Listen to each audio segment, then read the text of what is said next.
My wife mocked me in front of her friends, saying, "He's terrible in bed." Then her best friend laughed and said, "Actually, he's amazing." She panicked and started screaming. Saturday evening, we were hosting her college friends' annual gathering, the one Claire looked forward to all year. 8 women, wine flowing, cheese boards, appetizers I'd spent 3 hours preparing, laughter filling our living room. I stepped into the kitchen to grab more ice when I heard her voice carrying from the living room. Clear, confident, cruel. She wasn't even trying to be quiet. "Honestly, girls, I don't know what to do anymore. He has absolutely no idea what he's doing. It's like being with a teenager who learned everything from bad porn and thinks that's how real sex works." Laughter erupted, high-pitched, gleeful, delighted by the gossip, by the intimate betrayal. I froze by the refrigerator, ice bag in my hands, heart stopping, breath catching, everything inside me going cold. "That bad?" someone asked. Jessica, maybe, or Amanda. Hard to tell through the sudden ringing in my ears. Worse, Claire's voice. So familiar, so casual, like she was discussing a restaurant review. "He thinks he's some kind of expert, some kind of lover, like he's God's gift, but it's just awkward and mechanical and boring. Sometimes I just lay there thinking about my grocery list, or planning my day, deciding what to make for dinner, anything to pass the time until it's finally over." More laughter, louder now. Someone said, "Oh my God, Claire," in that scandalized but delighted tone. Someone else said, "You're terrible," while laughing. More details followed, details I won't repeat, about positions that didn't work, about duration, too short, apparently, about sounds I made that she found ridiculous, about things I'd said in intimate moments that she now mocked. All of it laid bare, all of it exposed, all of it used for entertainment. I stood there in my own kitchen, in the house I paid the mortgage on, ice melting in my hands, water dripping onto the floor, listening to my wife of 6 years destroy me for laughs. Claire, my wife, the woman I'd married in that ceremony by the lake, the woman I'd trusted with everything, the woman who smiled at me every morning and kissed me goodnight and said,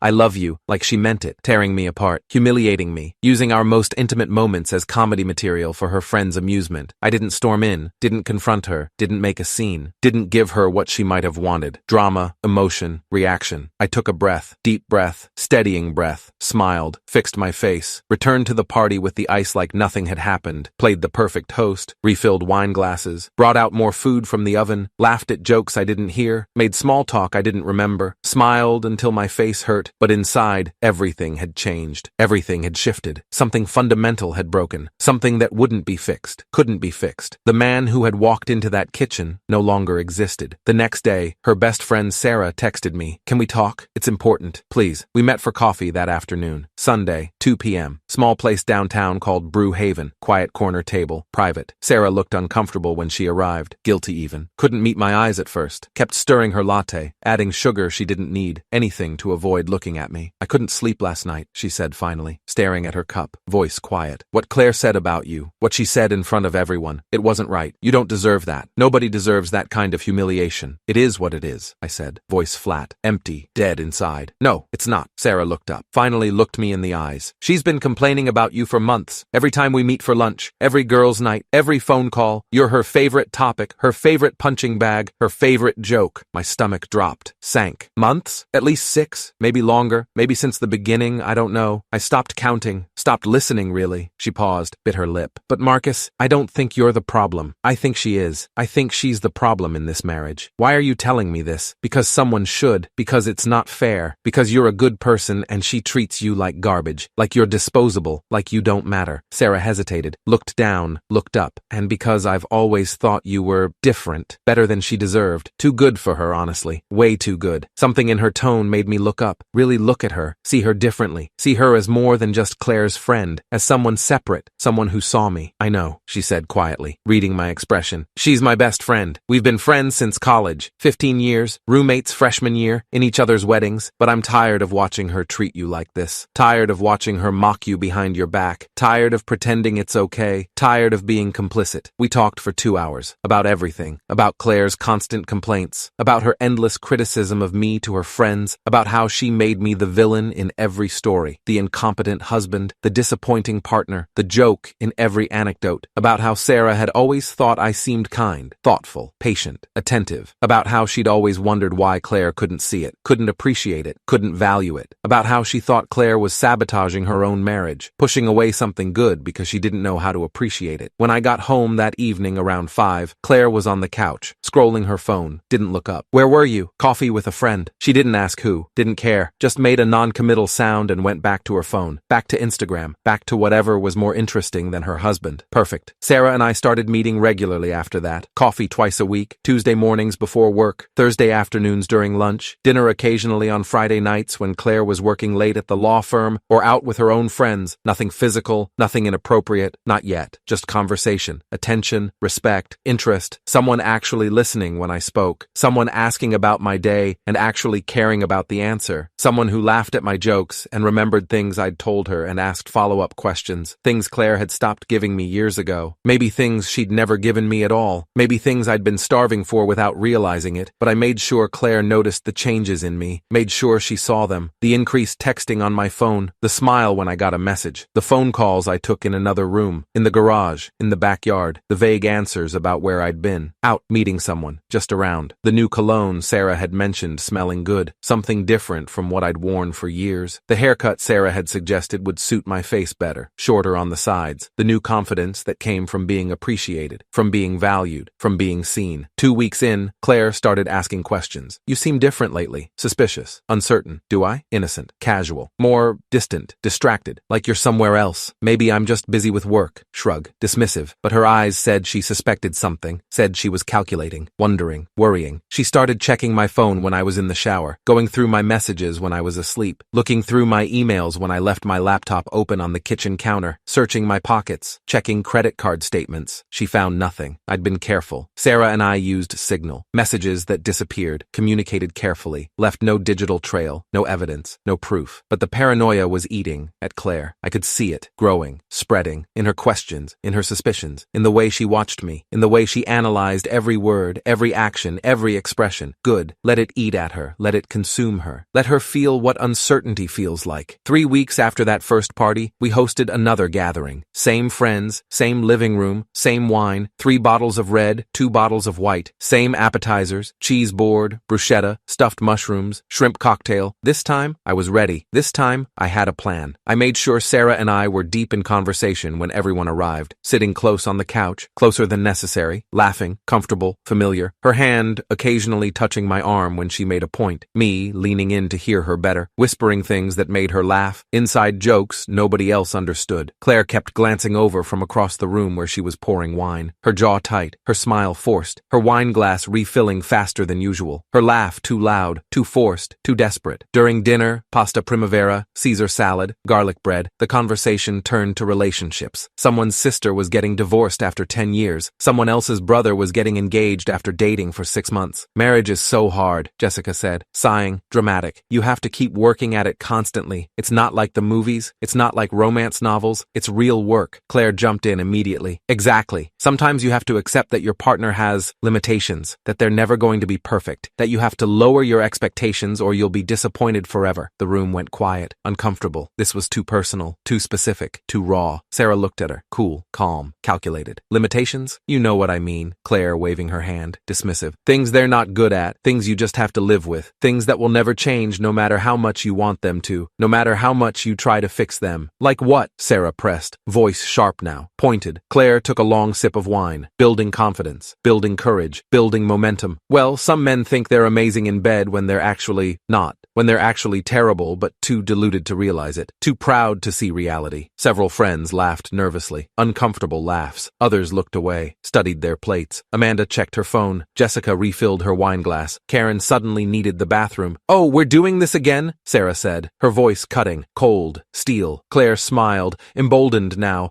encouraged by the attention, by the audience. "I'm just being honest. Some husbands need reality checks about their performance, about their abilities, about how they're actually perceived by their partners, about what their wives really think." I stayed silent, watching, waiting, playing my role, the clueless husband, the oblivious target, the joke who doesn't know he's the punchline. "That must be so frustrating for you," Sarah said slowly, deliberately. "You have no idea." Claire leaning forward now, animated. "I've tried to hint, tried to guide him, tried to teach him, but he doesn't get it. Proud of himself.